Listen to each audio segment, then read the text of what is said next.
Friends, welcome to my channel. कैसे हैं आप लोग दोस्तों आप आई होप आप लोग सब अच्छे होंगे। दोस्तों आज हम बात करेंगे ज्योग्राफी के बारे में, जो कि ज्योग्राफी का चैप्टर है भारत का एक सामान्य परिचय। ठीक है, तो आज हम इसके बारे में बात करेंगे। पहली बात दोस्तों, आप ये देखिए कि आपको इस चैप्टर से क्या क्या मिलेगा आपको, जो कि आपके एग्ज़ाम्स में, फ्यूचर में जो आप एग्ज़ाम होंगे वो आपको उसमें है कितना हेल्प करता है। मैं आपको इसमें ये भी बताऊंगा कि ऐसे कौन कौन से क्वेश्चन है जो पहले आ चुके हैं, किन की संभावना है आने की। और मैं आपको सिर्फ इम्पॉर्टेंट टॉपिक पढ़ाऊंगा इसमें से, आपको इसमें सब नोट करने की ज़रूरत नहीं है। मैं जितना बताऊं आप सिर्फ उतना पढ़िएगा।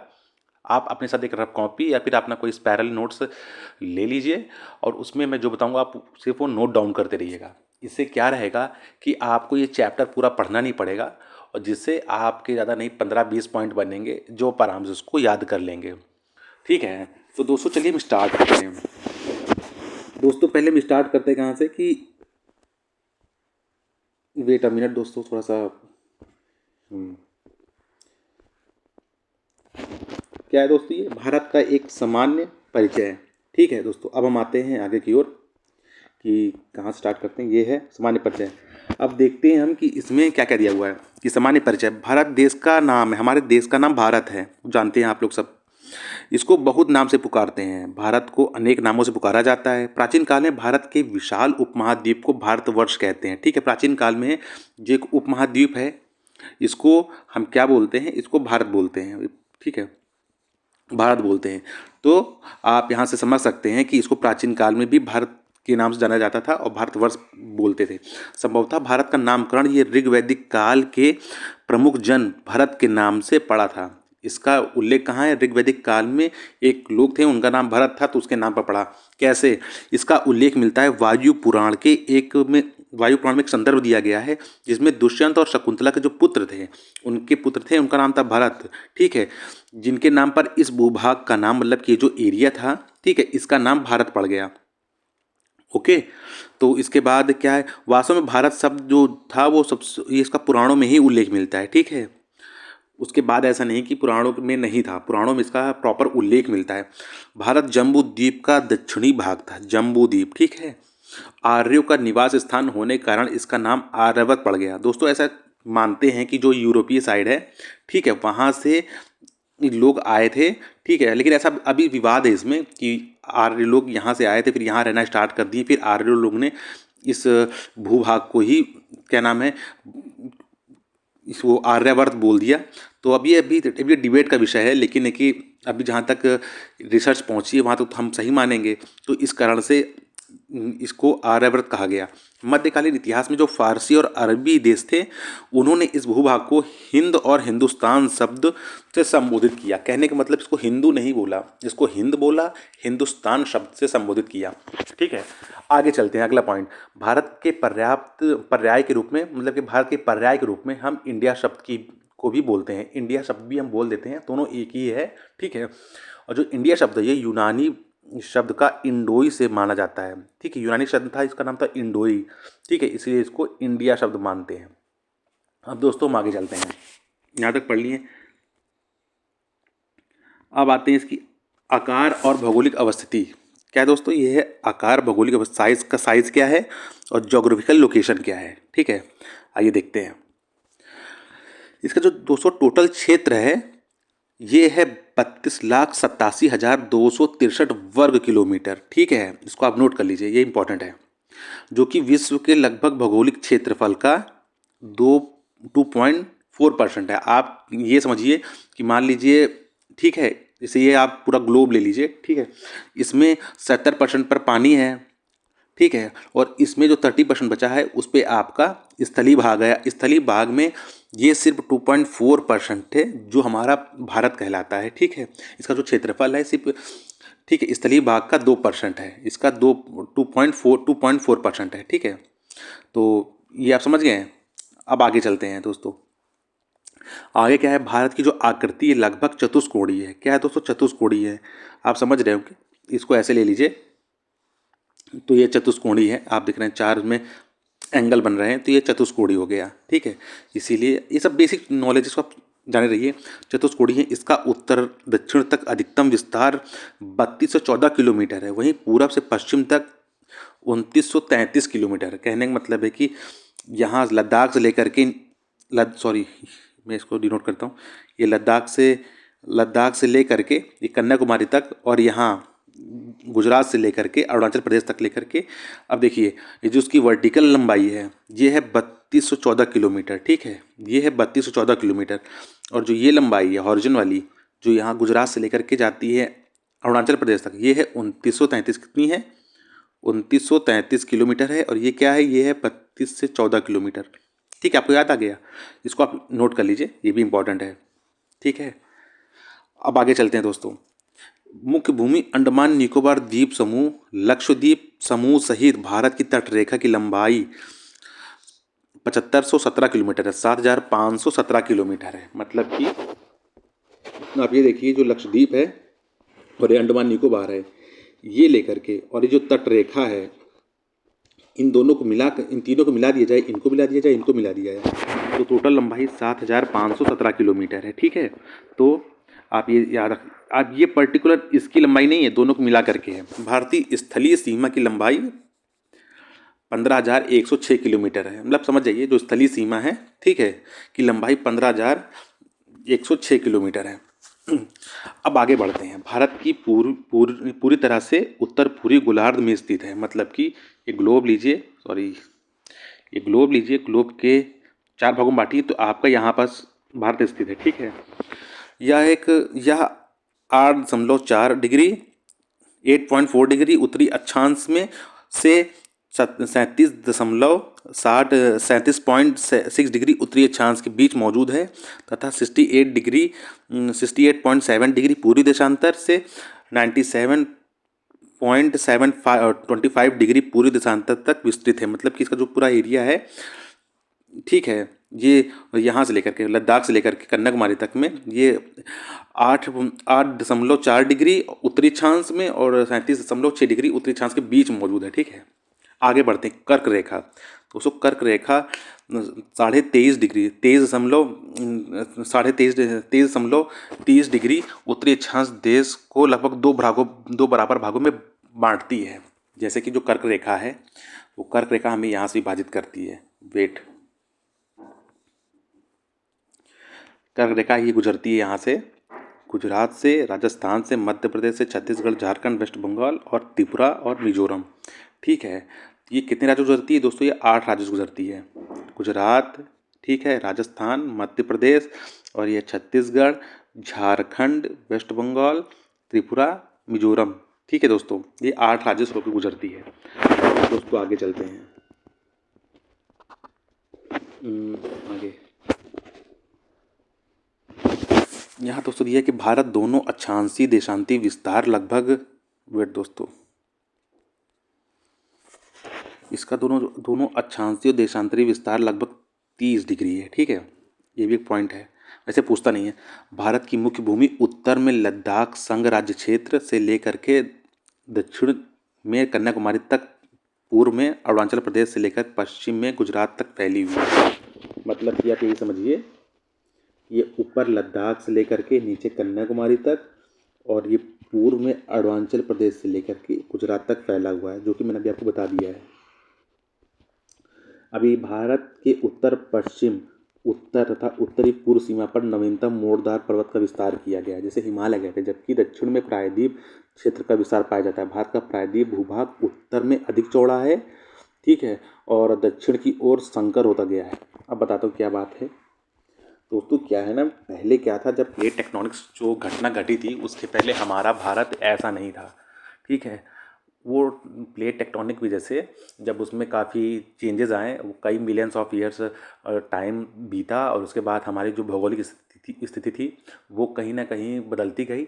तो क्या हुआ, यहाँ पहले अंगारा लैंड था और ये था गोंडवाना लैंड। ठीक है दोस्तों, तो ये मेडागास्कर से टूट करके ये खिसक करके आ गया, और पहले इन दोनों के बीच में था टेथिस सागर। ठीक है, तो जब ये दोनों आपस में, ठीक है, इनका जो दोनों का कंजर्वेशन हुआ, तो कंजर्वेशन होने के बाद क्या हुआ कि यहाँ पर टकराने के बाद जब आप टकराते हैं दो चीज़, तो ऐसे से वो उभार आ गया। ठीक है, तो इन दोनों के बीच में से उभार आ गया, यही उभार आज के समय में हिमालय कहलाता है। ठीक है, क्या कहलाता है? हिमालय। इसीलिए यहाँ से लेकर के ये मोड़दार ये पर्वत का निर्माण हुआ, ठीक है। ये इसीलिए, और इसके बीच में आज भी बहुत सारे फॉसिल्स पाए जाते हैं। इससे पता चलता है कि इसके नीचे पहले समुद्र था, और आज भी ऐसा पता चलता है कि नीचे बहुत सारे समुद्र हैं, मतलब बहुत बड़ा क्षेत्र में समुद्र मौजूद है। और इसीलिए यहाँ पर आप थोड़ा पढ़ेंगे तो पता चलेगा कि यहाँ पर गर्म फव्वारे निकलते हैं, गर्म पानी निकलता है। आप देखेंगे अक्सर यहाँ पर जो, खैर ये हमारा थोड़ा सा स्पिरिचुअल प्लेस है, तो यहाँ पर आपको पाया जाएगा कि यहाँ गर्म पानी निकलता है, ठीक है। तो ये सब उसके सब सिम्टम, वो उसके सब, ये सब रिसर्च करी गई है, तो ये पाया गया है ऐसा, ठीक है। तो ये गोंडवाना लैंड था, ये अंगारा लैंड था, इनके बीच टेथिस सी था, दोनों के मिलने पर, ठीक है। और यहाँ पर मोड़दार पर्वत बनी है और वो श्रृंखला बन गई है, इसको हम हिमालय कहते हैं, और ये काफ़ी लंबी श्रृंखला है। अब आगे चलते हैं दोस्तों, कहाँ थे हम दोस्तों? हाँ, अब दोस्तों ये एक छोटा सा फैक्ट है। फैक्ट क्या है? एक फैदम, तो इसको हम फैदम बोलते हैं। फैदम में कितना होता है? ये 6 फुट होता है। एक मानक मील में कितना होता है? 1.584 किलोमीटर। और एक समुद्री मील में कितना होता है? 1.824। ठीक है दोस्तों, ये समुद्री मील है, इसको आप याद रखिएगा, ये अक्सर क्वेश्चन पूछ लेता है, ठीक है। चलिए दोस्तों आगे बढ़ते हैं। अब आते हैं दोस्तों हिमालय के बारे में। लिखा हिमालय पर्वतमाला द्वारा भारतीय महाद्वीप की मुख्य भूमि को एशिया से अलग किया गया है, मतलब कि, ठीक है, इसको एशिया से अलग किया गया है। ये पूरा एशिया लगभग क्षेत्र आता है, तो हिमालय महाद्वीप है, ठीक है, जिसने एशिया को मुख्य भूमि से, ये मुख्य भूमि थी, इसको इससे अलग कर दिया गया है, ठीक है। तो ऐसे ही है, इस बारे में ये डिटेल्स दी गई है। भारत पूर्व में बंगाल की खाड़ी, पश्चिम में अरब सागर, दक्षिण में हिंद महासागर से घिरा हुआ है। मतलब कि आप समझिए, ये भारत है, अब इसके पश्चिम में क्या है? बे ऑफ बंगाल है। क्या है? बे ऑफ बंगाल है। इसके दक्षिण में क्या है? हिंद महासागर है। दोस्तों ये हिंद महासागर मतलब कि एक इकलौता देश है जिसके नाम की वजह से ही यहाँ पर एक सागर का नाम पड़ा है, इसका नाम हिंद महासागर। इसके पश्चिम में क्या है? अरेबियन सी है, अरब सागर बोलते हैं, ठीक है। तो ये 3 सागरों से घिरा हुआ है, इसीलिए इसको प्रायद्वीप बोलते हैं, ठीक है। देखिए, पूर्व में बंगाल खाड़ी, पश्चिम में अरब सागर और दक्षिण में महासागर से घिरा हुआ है। भारत की मुख्य भूमि से दूर अंडमान निकोबार द्वीप समूह में स्थित दक्षिणतम बिंदु, मतलब कि ये साउथ पोल, इंदिरा पॉइंट कहलाता है। इसे पिग्मेलियन पॉइंट भी बोलते हैं, जो कि प्रॉपर इसका ग्रेट निकोबार द्वीप में ही स्थित है। भारत का सबसे उत्तरी बिंदु इंदिरा कॉल है, ठीक, जो कि लद्दाख में स्थित है। इस तरह ये पूर्वी बिंदु किवीथू है, जो कि अरुणाचल प्रदेश में स्थित है। पश्चिम बिंदु गुहार मोती है, जो कि कच्छ जिला गुजरात में स्थित है। अब बताता हूँ कि इसको आप कैसे, इसको अभी नोट डाउन कर लीजिएगा, ये इंपॉर्टेंट है। लेकिन ये मतलब पीसेस लेवल में आ जाता है कभी कभार, लेकिन चांसेस कम रहते हैं, लेकिन आपको वन एग्जाम में अक्सर पूछे जाते हैं। ऐसे समझिए कि जैसे ये भारत है, ठीक है, और समझ लीजिए, समझिए भारत है, इसका क्या है? ये ऊपर लद्दाख है, जो कि केंद्र शासित प्रदेश है।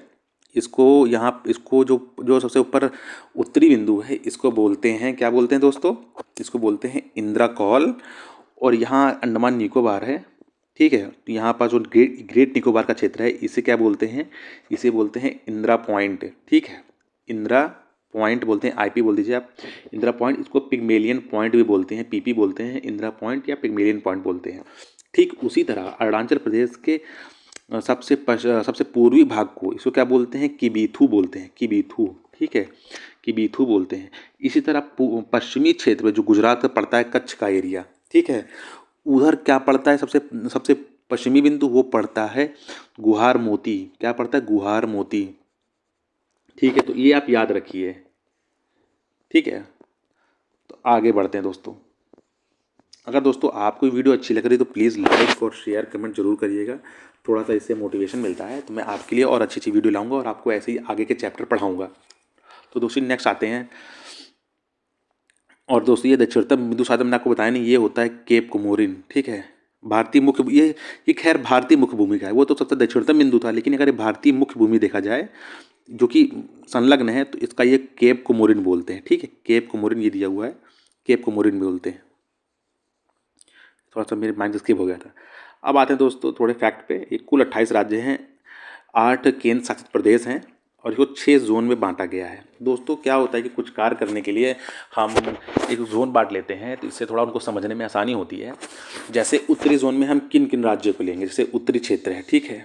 उत्तरी क्षेत्र में कौन कौन से राज्य लेंगे, जम्मू कश्मीर ऊपर है, लद्दाख भी जम्मू कश्मीर के बगल में ही है, पंजाब नीचे है जम्मू कश्मीर के, हिमाचल प्रदेश दोस्तों कहाँ है, ये उत्तराखंड के लेफ्ट में है, ठीक है।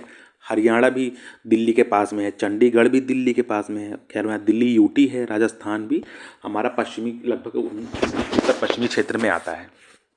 अब आगे बात करते हैं पूर्वी क्षेत्र में कौन कौन है दोस्तों, ईस्टर्न जोन है। दोस्तों ईस्टर्न जोन में आप सेवन सिस्टर्स को नहीं लेंगे, ठीक है, ठीक है। वो सेवन सिस्टर आप पूर्वी क्षेत्र में नहीं आता है, वो उत्तर पूर्वी क्षेत्र में आता है।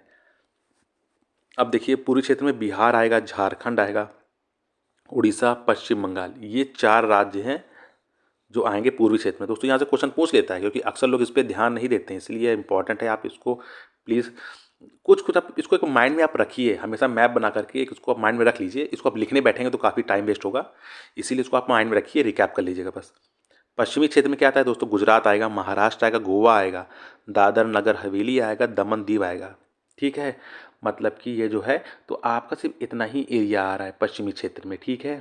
आप ये से केरल साइड आप मत लीजिएगा, ये गोवा तक आएगा, दादर नगर हवेली आ जाएगा, ठीक है। तो बस और आप ज़्यादा मत लीजिएगा। मध्यवर्ती क्षेत्र क्या है दोस्तों, ये तो मध्यवर्ती क्षेत्र इधर का आएगा, इसमें मध्य प्रदेश है, छत्तीसगढ़ है, उत्तर प्रदेश है और उत्तराखंड है। उत्तर प्रदेश का ही जो भाग है वो उत्तराखंड है, इसलिए इसका नाम उत्तराखंड रखा गया है कि ये उत्तर प्रदेश का ये खंड है। इसे सन 2000 में इसको अलग कर दिया गया था, ठीक है। एक दक्षिणी क्षेत्र क्या है, अब दक्षिणी क्षेत्र इसमें कर्नाटक, केरल, तमिलनाडु, आंध्र प्रदेश, तेलंगाना, पुदुचेरी और अंडमान निकोबार, मतलब कि ये जो क्षेत्र है आप ये ले लीजिए, समझिए, तो ये इसका दक्षिणी क्षेत्र हो गया, ठीक है। आगे बढ़ते हैं, अब आगे हम आते हैं नेक्स्ट पूर्वोत्तर क्षेत्र। अब दोस्तों पूर्वोत्तर क्षेत्र में आपको 7 सिस्टर्स आ जाएंगे। 7 सिस्टर्स क्या हैं, ये पूर्वोत्तर क्षेत्र के जितने भी राज्य हैं जो कि चिकन नेक से जुड़ते हैं हमारे भारत देश से, तो ये हमारे खैर हमारे राज्य हैं, तो इन्हें हम 7 सिस्टर्स बोलते हैं। असम है, मेघालय है, अरुणाचल प्रदेश है, मणिपुर है, नागालैंड, मिजोरम, त्रिपुरा, ये दोस्तों 7 सिस्टर्स हैं। लेकिन सिक्किम भी अपना राज्य है, तो इसको मिला करके ये बनता है पूर्वोत्तर क्षेत्र, और ये सिर्फ 7 बनते हैं 7 सिस्टर्स, ठीक है। अब आपको याद हो गया होगा ये, तो इसको आप याद रखिए। आगे चलते हैं दोस्तों। लगभग 30 डिग्री के देशांतरीय विस्तार के कारण देश को 2 समय मेखलाओं में बांटा गया है, परंतु इस समस्या का समाधान 82.30 डिग्री पूर्वी देशांतर रेखा को भारतीय मानक समय के निर्धारण के लिए मानक स्टैंडर्ड मेरिडियन के रूप में मानकर लिया गया है। क्या है ना दोस्तों, जो देशांतरीय विस्तार होते हैं, जैसे मान लीजिए ग्लोब बनाया तो ये देशांतरीय विस्तार होते हैं, ठीक है, ये देशांतरीय रेखा है, तो इनको तो ये विस्तार क्या है, तो हम क्या है, ये देश को 2 समय मेखलाओं में बांटा जा सकता है। जैसे हमारा जैसे अर्थ ये हमारा भारत है, तो इसे 2 मेखलाओं में बांटा गया है। अब क्या है दोस्तों, अब इसको एक एवरेज लेने के लिए कि हम कौन सा टाइम फॉलो करें, ठीक है, तो उसके लिए हमने एक दोनों का एवरेज ले लिया है, जो कि ये लाइन यहाँ खींच दी गई है, जो कि गुजरता है 5 राज्यों से, ठीक है। ये गुजरता है क्या नाम है, उत्तर प्रदेश के मिर्ज़ापुर ज़िले के इलाहाबाद में एक नैनी जगह है, खैर ये मेरा ही इलाका है, तो ये यहाँ से गुजरता है, ये स्टैंडर्ड मेरिडियन रेखा, ठीक है। ये काल्पनिक रेखा, इसको माना गया है, ये कहीं दिखती नहीं है, ठीक है, तो ये माना गया है काल्पनिक रेखा है, तो इसके आधार पर ही हमारे भारत का टाइम जोन सेट होता है। देखिए दोस्तों, ये उत्तर प्रदेश के मिर्ज़ापुर ज़िले के इलाहाबाद के नैनी को भी बताया गया है।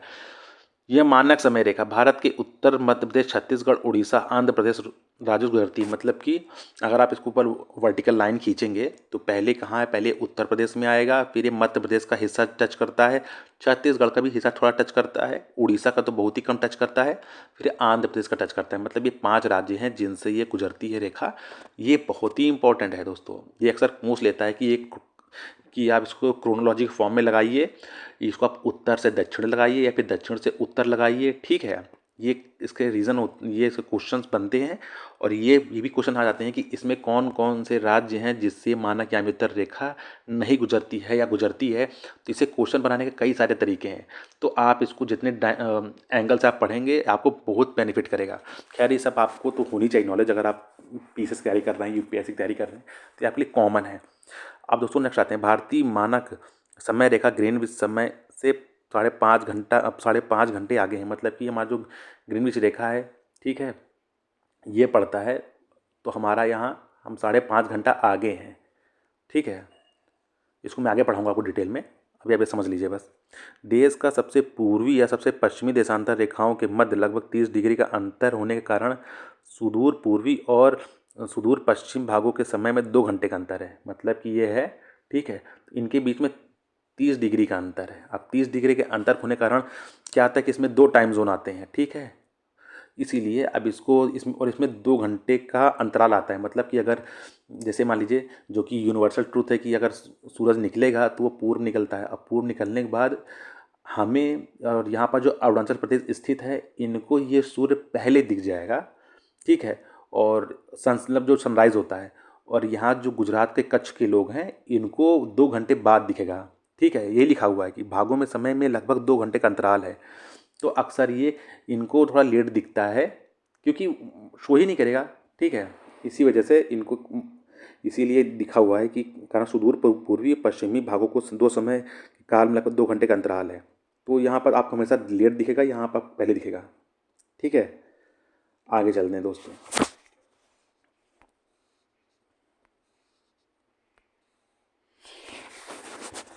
अब दोस्तों अगला क्वेश्चन है, सॉरी क्वेश्चन नहीं, आप टॉपिक है, विश्व ने देशों में अपनी समझ के तहत मानक यामोत्तर को 7.30 देशांतर के गुणांक पर चुना है। यही कारण है कि 82.30 डिग्री पूर्वी यामोत्तर को भारत का यामोत्तर रेखा माना गया है, स्टैंडर्ड मेरिडियन माना गया है।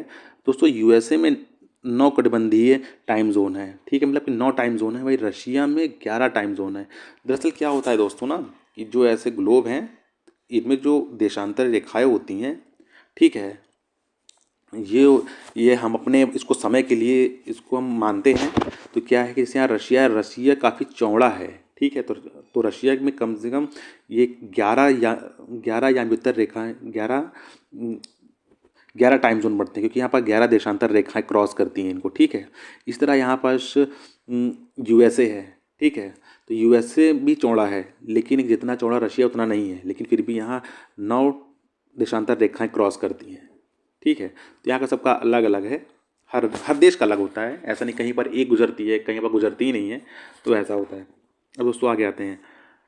दोस्तों कर्क रेखा देश के कुल 8 राज्यों से गुजरती है। मैंने आपको बताया था, गुजरात से है, राजस्थान से, मध्य प्रदेश, छत्तीसगढ़, झारखंड, पश्चिम बंगाल, त्रिपुरा और मिजोरम से वो गुजरती है। ये आप याद रखिए, ये इंपॉर्टेंट है। खैर अब तो जिसका लेवल बढ़ गया है, अब तो आपके गुजरात, जैसे गुजरात है, जैसे 8 राज्य हैं, तो अब इन 8 राज्यों में जो जो सिटीज़ हैं, जो इंपॉर्टेंट सिटीज़ हैं, अक्सर वो पूछ लेता है कि इन राज्यों में जो सिटी मौजूद हैं, कर्क रेखा से सबसे पास में वो सिटी कौन सी है।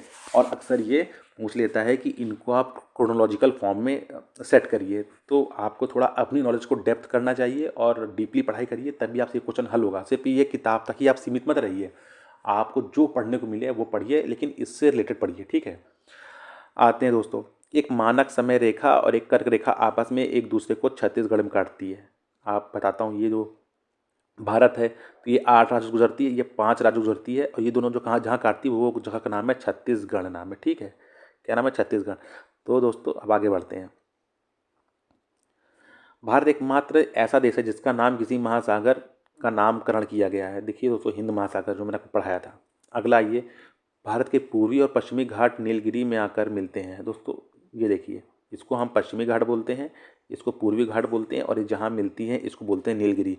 दोस्तों इसके बारे में यूपीएससी में क्वेश्चन पूछा है, पीसीएस में क्वेश्चन पूछा है, वनडे एग्जाम में भी कई बार क्वेश्चन पूछ लेता है। ये वनडे एग्जाम में थोड़ा क्वेश्चन कम पूछता है, लेकिन आपको यूपीएससी और पीसीएस में थोड़ा अक्सर पूछता है, क्योंकि वहाँ पर नीलगिरी टाइगर रिजर्व भी है, कई सारे चीज़ें हैं वहाँ पर, तो इम्पोर्टेंट बनता है, ये इंपॉर्टेंट है। क्षेत्रफल की दृष्टि से भारत का सबसे बड़ा राज्य राजस्थान है। दोस्तों जो क्षेत्रफल की दृष्टि से सबसे बड़ा एरिया राजस्थान का है, सबसे सबसे छोटा राज्य गोवा है, और सबसे बड़ा केंद्र शासित प्रदेश है जम्मू कश्मीर, ठीक है, और सबसे छोटा केंद्र शासित प्रदेश है लक्षद्वीप। उसी तरह जनसंख्या की दृष्टि से दोस्तों सबसे बड़ा राज्य है उत्तर प्रदेश, और सबसे छोटा राज्य सिक्किम है। आप बिल्कुल भी परेशान मत होइएगा, ठीक है। आप अपने माइंड में क्लियरिटी रखिएगा कि क्षेत्रफल के हिसाब से सबसे छोटा राज्य जो है वो गोवा है, लेकिन लेकिन सबसे छोटा जो सबसे छोटा राज्य है जनसंख्या के हिसाब से वो है 200 सिक्किम। ठीक है, ये याद करिए इसको आप। जनसंख्या की दृष्टि से सबसे सबसे बड़ा केंद्र शासित प्रदेश दिल्ली है और सबसे छोटा राज्य लक्षद्वीप है। ओके, आगे आइए दोस्तों, आपको बताते हैं, आगे बढ़ते हैं। दमन दीव ये बीच खंबाती खाड़ी पर अवस्थित है। दोस्तों खंबाती खाड़ी किधर है? आप ये देखे होंगे, ये गुजरात का एरिया है। ठीक है, दमन दीव यही दोस्तों है, दमन दीव है स्थित है, ये खंबात खाड़ी के बीच में ही स्थित है, इसे दमन दीव बोलते हैं। ठीक है, और यहीं स्थित है। आगे बढ़ते हैं। उत्तरी पूर्वी राज्य मैंने आपको पढ़ा दिया है कि ये 7 राज्य हैं। देखिए 7 सिस्टर्स बोलते हैं, 7 बहनों की संज्ञा दी गई है। आगे बढ़ते हैं। भारत के राज्यों एवं केंद्र शासित प्रदेशों में उत्तर प्रदेश एक ऐसा राज्य है जिसकी सीमा सर्वाधिक राज्यों जुड़ती है। मतलब कि यूपी जो एक स्टेट है वो, इसकी सीमा सर्वाधिक राज्य छूती है। ये 8 राज्य हैं और एक यूटी है। मतलब कि जैसे आपको बताता हूँ, ये उत्तराखंड से जुड़ती है, ये हिमाचल प्रदेश से जुड़ती है। ठीक है, और ये मेरे हिसाब ये जुड़ती है, ये ये जुड़ती है दिल्ली से जुड़ती है, और उसके बाद ये राजस्थान जुड़ती है, ये मध्य प्रदेश से जुड़ती है, ये छत्तीसगढ़ से जुड़ता है, झारखंड से भी इसका कहीं ना कहीं टच होता है, और उसके बाद ये बिहार से जुड़ती है। ठीक है, तो कितने राज्य हो गए? ये 8 राज्य हो गए। ठीक है, ये 8 राज्य हो गए। और इसमें और एक और है दोस्तों, मैं थोड़ा भूल रहा हूँ, फिर दोस्तों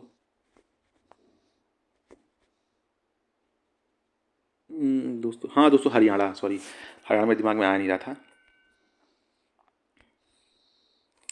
ये जो दिल्ली है, दिल्ली यूटी है, और हरियाणा है जो कि एक राज्य है। ठीक है, तो ये 8 राज्य और एक केंद्र शासित प्रदेश से इसकी बाउंड्री टच होती है। अब दोस्तों आगे आते हैं हम लोग। अगला दोस्तों, उत्तर प्रदेश में संलग्न राज्य केंद्र शासित प्रदेश है।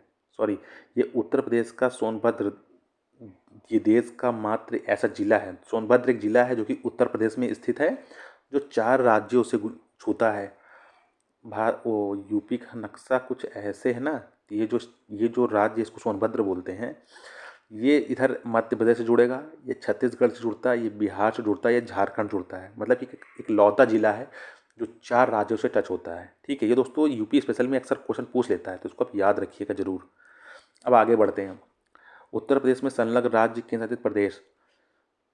अब दोस्तों यूपी से कौन कौन से राज्य टच होते हैं? उत्तराखंड है, हिमाचल प्रदेश है, हरियाणा मैंने आपको बता दिया था। ठीक है, राजस्थान, मध्य प्रदेश, छत्तीसगढ़, झारखंड, बिहार और दिल्ली, ये दोस्तों हैं। बस में दिल्ली है, ठीक है, जो कि केंद्र शासित प्रदेश है, और मध्य प्रदेश है जिसकी सबसे ज़्यादा लंबाई यूपी से छूती है, सबसे ज़्यादा लंबाई, और हिमाचल प्रदेश की नाम मात्र की छूती है, वो सिर्फ हिमाचल प्रदेश की सबसे कम लंबाई छूती है यूपी से। अब आते हैं दोस्तों अगले पॉइंट पे। भारत में 9 राज्यों तथा 4 केंद्र शासित प्रदेशों की सीमाएं समुद्री तटरेखा से लगती है। ठीक है, अब 9 राज्य हैं जिनकी तटरेखा समुद्र से टच होती है, और 4 यूटी हैं। ठीक है, तो आप समझ जाइए दोस्तों कि 9 राज्य हैं। ये क्वेश्चन पूछ लेता है कि कितने राज्य छूते हैं और कौन कौन से, तो ये आपको बताना पड़ेगा। ठीक है, उसके अलावा और सबसे लंबी तटरेखा किसकी है दोस्तों? गुजरात की है, याद रखिए, सबसे लंबी तटरेखा गुजरात की है, तटरेखा गुजरात की है, और सबसे छोटी गोवा की है। गोवा दोस्तों छोटा सा है, गुजरात काफ़ी बड़ा सा है, तो इसीलिए ये आपको याद रखना पड़ेगा। और 19 राज्य एवं 4 केंद्र शासित प्रदेश हैं जो लैंड लॉक हैं, मतलब कि इनकी सीमा हमारे किसी भी समुद्र से या किसी भी जल भाग से नहीं छूती है। ठीक है, 5 राज्य हरियाणा, छत्तीसगढ़, तेलंगाना, मध्य प्रदेश, झारखंड है, एवं इसमें 2 ऐसे यूटी हैं, दिल्ली, चंडीगढ़ ऐसे हैं जिनकी सीमा अंतर्राष्ट्रीय सीमा को स्पर्श नहीं करती है। जैसे उत्तर प्रदेश है, वो हमारी टच कर जाती है, हिमाचल प्रदेश है, उत्तराखंड है, जम्मू कश्मीर है, लद्दाख है, ये हमारी अंतर्राष्ट्रीय देशों की सीमा को टच कर लेती है। लेकिन ये ऐसे राज्य हैं, 5 राज्य और 2 यूटी, ये किसी भी चीज़ों को टच नहीं करती, खासकर अंतर्राष्ट्रीय देश जैसे कि बांग्लादेश हो गया, म्यांमार हो गया और चाइना हो गया, इनको टच नहीं करती है। तो कितने हैं? 5 राज्य हैं और 2 यूटी, मिलाकर के टोटल 7 राज्य हैं। अब आगे बढ़ते हैं दोस्तों, थोड़ा जल्दी कर रहे दोस्तों, टाइम ज़्यादा हो रहा है। 7 राज्यों और केंद्र शासित प्रदेशों में पुदुचेरी एक ऐसा केंद्र शासित प्रदेश है जो 3 राज्यों में फैला हुआ है। यनम है आंध्र प्रदेश में है, कराईकल तमिलनाडु में है, माहे केरल में है, और खुद का तो जो पुदुचेरी वो है ही है दोस्तों, सब इधर ही पास में ही है। ठीक है, ये केरल है, आंध्र प्रदेश है, तमिलनाडु, आंध्र प्रदेश है, तमिलनाडु है, तो इनके पूरे राज्य इसी में इनके जो पूरा भाग है इन सब इसी में फैले हुए हैं। आगे बढ़ते हैं। समुद्री तट रेखा वाले प्रदेश, अब मैंने बता दिया दोस्तों, ये है सबसे लंबी गुजरात की है, सबसे छोटी गोवा की है। यूटी कौन कौन से? यूनियन टेरिटरी, अंडमान निकोबार द्वीप समूह, लक्षद्वीप, दादरा नगर हवेली, दमन दीव, ये भी आप याद कर लीजिए। अब दोस्तों आगे आते हैं एनसीआर। दोस्तों ये एनसीआर रेंज है, ये दिल्ली में पड़ता है। तो दिल्ली के जो क्षेत्र जो उसको प्रभावित करते हैं, इसमें कौन कौन से राज्य सम्मिलित हैं और उनमें कौन कौन जिले हैं? हरियाणा है, उत्तर प्रदेश है, और बस ये दो हैं जिनका क्षेत्र प्रभावित होता है एनसीआर से। इसमें तो कम से कम नहीं तो 13 जिले हैं हरियाणा के, वो तो अलग बात है। उत्तर प्रदेश स्पेशल के लिए बहुत इंपॉर्टेंट है। इसमें मेरठ है, गाजियाबाद है, गौतम बुद्ध नगर है, बुलंदशहर है, हापुड़ है, बागपत है, मुजफ्फरनगर है और शामली है। ये जो आपको 8 जिले मिलते हैं, ये बहुत ही इंपॉर्टेंट है, ये बहुत इंपॉर्टेंट है, आप इसको याद ही कर लीजिए, कैसे कैसे करके याद कर लीजिए। एक और चीज़ है, अलवर और भरतपुर। ठीक है, भरतपुर का आप नाम सुने होंगे, सूरवंशम में अक्सर इसका नाम आता है। ये राजस्थान, एनसीआर में राजस्थान जो है वो राज्य नहीं आता है, लेकिन उसके जिले आते हैं। ठीक है, तो क्या होता है, जैसे एनसीआर है, एनसीआर का एक दायरा है, अब उसके अंदर वो अक्सर जिले आ जाते हैं। ठीक है, तो उनको मान लिया जाता है वो एनसीआर क्षेत्र में आ रहे हैं। इसमें अलवर है और राजस्थान भरतपुर है, अक्सर इसे क्वेश्चन बनते हैं। ठीक है, तो आप याद रखिएगा। आप दोस्तों देखते हैं पड़ोसी देश भारत के। ठीक है, पड़ोसी देश 7 देश हैं जो उसके पड़ोसी देश हैं। उत्तर पश्चिम में पाकिस्तान है, आप देख रहे हैं पाकिस्तान यहाँ पर मौजूद है। इधर अफ़गानिस्तान है, इधर खैर चाइना है, यहाँ नेपाल है। ठीक है, इधर भूटान है, इधर बांग्लादेश है, इधर म्यांमार है। कितने हो गए दोस्तों? 1 2 3 4 5 6 7 राज्य हैं, आप इसको याद कर लीजिएगा। ठीक, मैंने आपको रफली बता दिया है। इसको आप एक काम करिएगा, इसको आप खुद से देख करके मैप बना करके आप इसको डिनोट मतलब अब आप पॉइंट आउट करिएगा, जिससे आपके मन में ये बैठ जाएगा कि कौन राज्य कहाँ से स्थित है और सबसे लंबी तटरेखा, सबसे छोटी सबसे लंबी सीमा रेखा किसकी है, सबसे छोटी सीमा रेखा किसकी है, आपको ये याद होना चाहिए, ये बहुत ही इंपॉर्टेंट है। ठीक है, अफगानिस्तान उत्तर में चीन है, नेपाल है, भूटान है, पूर्व में म्यांमार है, बांग्लादेश के साथ लगी हुई है, दक्षिण में 2 पड़ोसी ये पड़ोसी द्वीप है। ठीक है, लेकिन ये द्वीप है, ये श्रीलंका और मालदीव स्थित है। पाकिस्तान, नेपाल, भूटान, बांग्लादेश, श्रीलंका, मालदीव भारतीय उपमहाद्वीप के अंतर्गत शामिल है, भारतीय उपमहाद्वीप के अंतर्गत शामिल है। क्षेत्रफल व जनसंख्या की दृष्टि से भारत दक्षिण एशिया का सबसे बड़ा क्षेत्र है, देश है। दोस्तों ये ध्यान दीजिएगा, ये क्षेत्रफल और जनसंख्या की दृष्टि से ये एशिया का सबसे बड़ा देश है। इसमें क्षेत्रफल भी आता है। ठीक है, 32,87,000 जो था आंकड़ा, और जनसंख्या इसकी, जनसंख्या खैर वर्तमान समय में 141 करोड़ पहुंच गई है। तो इसकी दृष्टि से भी हमने चाइना को बीट कर दिया। तो हम दोनों नंबर, क्षेत्रफल की दृष्टि से एशिया में और जनसंख्या की दृष्टि से विश्व में हम नंबर 1 पे हैं। 16 राज्य और 2 यूटी की सीमाएं पड़ोसी देशों से गुजरती है, मतलब 28 राज्य हैं। 28 राज्य में 16 राज्य जो अंतर्राष्ट्रीय सीमा को टच करती हैं, याद रखिएगा। भारत एवं श्रीलंका पाक जल संधि द्वारा आपस में जुड़े हुए हैं। इन दोनों के बीच में पाक जल संधि हुई थी, क्योंकि जैसे ये आप देख रहे हैं, तो ये श्रीलंका, ये भारत है। तो अक्सर क्या था, यहाँ पे एक विवाद होता था, यहाँ से कुछ भी आपको शिपमेंट जाती थी, तो यहाँ पर अक्सर ये भी इस पे क्या नाम है, मतलब ऑब्जेक्शन करता था, भारत भी यहाँ ऑब्जेक्शन करता था, इसलिए दोनों की संधि हुई है। और इसलिए यहाँ पर अब कोई शिपमेंट जाती है, कोई भी यहाँ पास हमारा एक्सपोर्ट इंपोर्ट होता है, उसके लिए दोनों की सहमति बनी हुई है। उसको हम बोलते हैं सहमति को पाक जल संधि। ठीक है, पाकिस्तान मत मान लीजिएगा। इसके पहले ये यूपी पुलिस 2018 में क्वेश्चन भी पूछा है, उसके बाद में ये पूछा है, रेलवे में पूछा गया है। ये क्वेश्चन पेट क्वेश्चन है, अक्सर वन एग्जाम में पूछ लिया जाता है। ठीक है, तमिलनाडु एवं श्रीलंका के मध्य आदम ब्रिज है। ये आदम ब्रिज जो है, ये पम्बन द्वीप, जो पम्बन द्वीप है, ये इसी ब्रिज का ही हिस्सा है। ये रामेश्वरम में स्थित है, ये तमिलनाडु में स्थित है। ठीक है, रामेश्वरम तमिलनाडु में स्थित है। आदम ब्रिज की शुरुआत धनुषकोडी से हुई थी, मतलब कि अगर आप ये देख रहे होंगे तो इसकी शुरुआत यहाँ मतलब यहाँ पास धनुषकोडी है, वहाँ से स्टार्ट होती है और फिर ये श्रीलंका जाती है। अब दोस्तों आगे आते हैं हम। अब तो ये देखिए दोस्तों, मैं आप इसको आप पढ़ लीजिएगा कि भारतीय राज्यों की सीमा से संलग्न देश, जो भारत के राज्य हैं उनकी सीमा से कौन कौन से देश संलग्न है। तो मैंने आपको बताया था ना नीचे भी 16 राज्य थे जिनसे वो टच होते हैं। जैसे सिक्किम से हैं 3 होते हैं, इसमें लिखा है नेपाल, भूटान, चाइना। ठीक है, तो ऐसे आप पढ़ लीजिएगा। मोस्टली इसमें हाईएस्ट 3 ही हैं, ज़्यादा इसमें है नहीं। लद्दाख पढ़ लीजिएगा क्योंकि 3 है ना, इसमें आपको पता रहेगा कि ये सब क्वेश्चन पूछने लायक है। जैसे पश्चिम बंगाल है, ये पूछ सकते हैं लोग एग्ज़ाम वाले। सिक्किम पूछ सकते हैं, तो इसको आप याद रखिएगा। ठीक है, ये थोड़ा इंपॉर्टेंट है, इसको मैं पढ़ा देता हूँ। जैसे रेडक्लिफ रेखा है, रेडक्लिफ रेखा भारत पाकिस्तान के बीच में है। भारत बांग्लादेश के बीच में बात हुई थी, पर ये इसको नहीं माना गया था। ये बस अब ठीक है, इसको मानते नहीं है, लेकिन रेडक्लिफ रेखा जो खासकर हम भारत पाकिस्तान के बीच में मानते हैं। मैकमोहन रेखा, ये भारत चीन के बीच में मैकमोहन रेखा। डूरन रेखा भारत अफगानिस्तान के बीच में है। ठीक है, ये पीओके में है। पीओके क्या है? पाक ऑक्यूपाइड कश्मीर है, जिस पाकिस्तान ने हमारे कश्मीर को पे ऑब्जेक्शन किया है कि ये भाग हमारा है। तो इसी बीच पे डिबेट रखी गई है, और डिबेट है मतलब, और इसी को हम, और उसमें अफगानिस्तान का थोड़ा हिस्सा आता है, शायद वो 101 किलोमीटर का है। तो 101 किलोमीटर के दायरे में ही हमारा इनसे जो सीमा बनती है उसे डूरन रेखा बोलते हैं। ठीक है, आगे चलते हैं।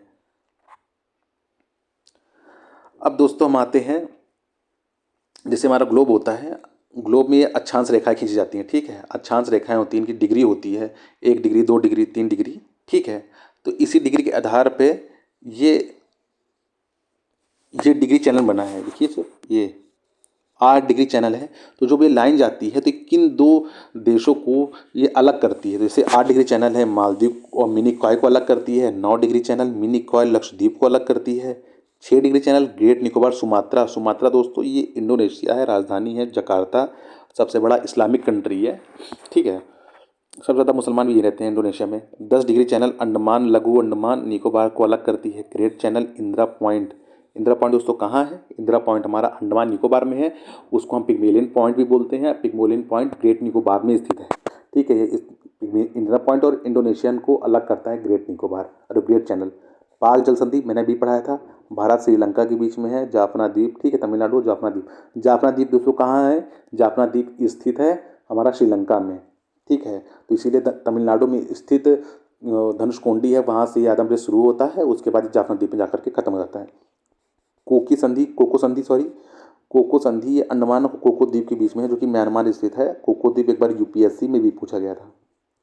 तो दोस्तों आप समझ रहे हैं कि ये बुक कितनी इंपॉर्टेंट है, ये इसको आप हमेशा पढ़िए। अब दोस्तों ये पूछिए, ये देखिए इंपॉर्टेंट ये भी है, पड़ोसी देश। हमारे जितने 7 पड़ोसी देश हैं, क्या दोस्तों 7 पड़ोसी देश है ना, उसमें ये भी आप देखना है कि सबसे लंबी तटरेखा किसकी है। सबसे लंबी सीमा रेखा भारत से जो टच होती है वो कौन सी है? वो है बांग्लादेश की। कितनी है? 4096 किलोमीटर। कौन कौन से राज्य टच होते हैं ये आप देख लीजिएगा दोस्तों। चाइना फिर आता है 3488, इससे 5 राज्य टच होते हैं। पाकिस्तान हमारे जो पश्चिम मीडियम पड़ता है, ठीक है, इससे भी 5 राज्य टच होते हैं। नेपाल से 5 राज्य होते हैं, इसके बाद म्यांमार से 4 होते हैं, भूटान से 4, और अफगानिस्तान से बस एक ही राज्य टच होता है, वो भी जम्मू कश्मीर है, वो भी लद्दाख है, और कुछ नहीं। ठीक है दोस्तों, लद्दाख है। अब आप इसको इस फॉर्म में पढ़िएगा कि क्रोनोलॉजी फॉर्म में, कि सबसे लंबी तटरेखा से सबसे छोटी तटरेखा, या फिर सबसे छोटी तटरेखा सबसे लंबी तटरेखा। ठीक है, इसको आप ऐसे पढ़िएगा, तभी आपका पढ़ना काफ़ी इफेक्टिव होगा, वरना आप इसको रट लेंगे तो कोई मतलब नहीं रहेगा नहीं। आप थोड़ा इसको समझ के मैप के थ्रू पढ़िएगा। ठीक है, अब दोस्तों आगे आते हैं हम। दोस्तों ये राज्यों की और यूटी की राजधानियां हैं, ये आप पढ़ लीजिएगा, ये बहुत हार्ड नहीं इसमें पढ़ने बैठूँ। अब आगे आते हैं, इसी तरह यूटी की भी राजधानियां हैं, केंद्र शासित प्रदेश की भी राजधानियां हैं, ये भी पढ़ लीजिएगा आप, ये भी बहुत कठिन नहीं है।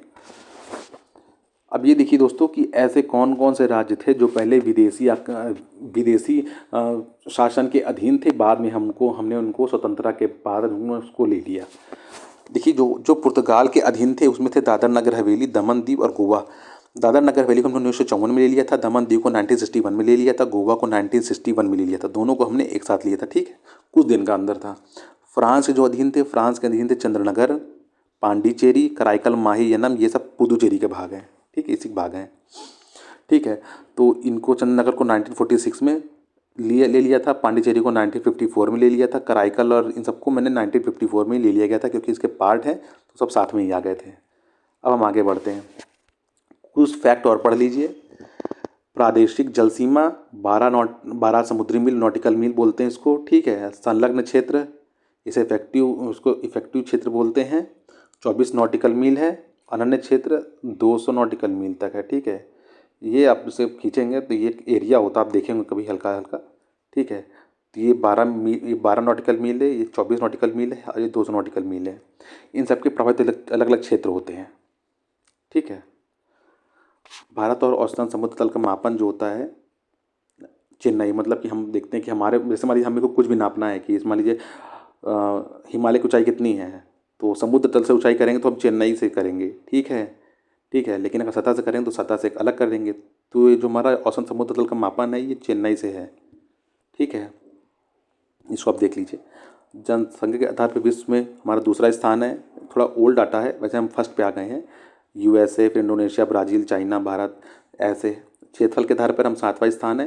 क्षेत्रफल में हमारा जो एरिया है वो 2.47 है, वो उस 30% का है। अब आगे आते हैं, विश्व के क्षेत्रफल में हिस्सा 2.4% है, तभी हमारा 7वां हिस्सा है। पड़ोसी देशों की संख्या 7 है, आपने पढ़ा होगा कौन कौन से हैं। पाकिस्तान है, अफगानिस्तान है, चाइना है, भूटान है, नेपाल है, म्यांमार है, बांग्लादेश है। विश्व जनसंख्या का 17.5% है। जितनी भी जनसंख्या रहती है विश्व में उसका 17.5% हमारे भारत में है। खैर अब ये बढ़ गया होगा क्योंकि अब हमारी आबादी 1.41, ठीक है, हो गई है, तो मतलब 141 करोड़ हो गई है।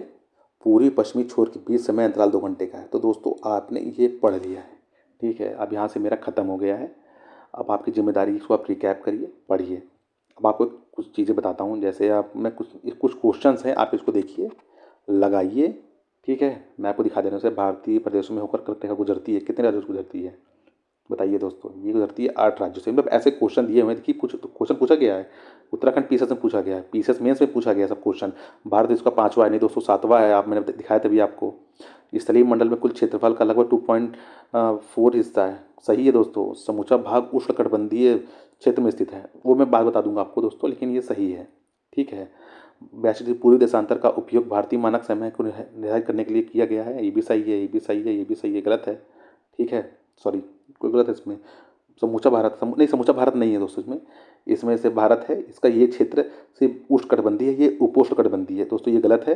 2 और 4 सही है, तो 2 4 यहाँ सही है, ठीक है। ऐसा आपको क्वेश्चन कर लेने हैं। मैं आपको अभी ऐसा आपको क्वेश्चन दिखा दे रहा हूँ, एक बार इसको आप रिकैप कर लीजिए और एक बार अपने आप को देख लीजिएगा आप कितने क्वेश्चन सही हो रहे हैं, ठीक है। इसका भी स्क्रीनशॉट ले लीजिए।